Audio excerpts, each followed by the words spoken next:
Hi hello నమస్తే. నేను మీ Vishnu Kishore, astro న్యూమరాలజిస్ట్‌ని.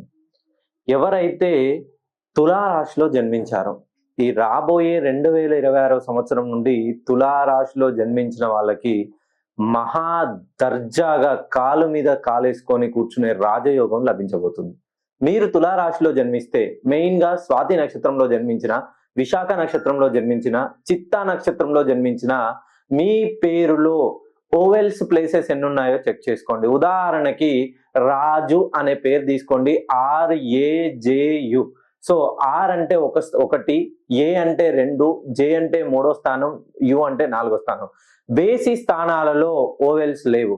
ఎవరి పేర్లో అయితే బేసి స్థానాల్లో ఓవెల్స్ ఉంటాయో వాళ్ళు ఖచ్చితంగా రాజులాగా పట్టాభిషేకానికి రెడీ కావాల్సిందే.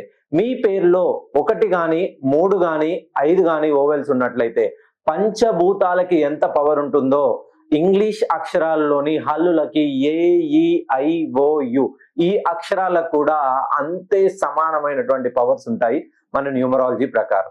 మీ పేరులో ఎన్ని హల్లులు ఉన్నాయో 1-2 సార్లు చెక్ చేసుకొని మీ డేట్ ఆఫ్ బర్త్ నాకు పంపించినట్లయితే ఖచ్చితంగా మిమ్మల్ని రాజులా కూర్చుని సింహాసనం పైన అధిష్ఠించేలా నేనిచ్చిన కరెక్షన్‌తో మీ జీవితం 2026లో 3 పువ్వులు 6 కాయలుగా దేదీప్యమానంగా వెలగబోతుంది.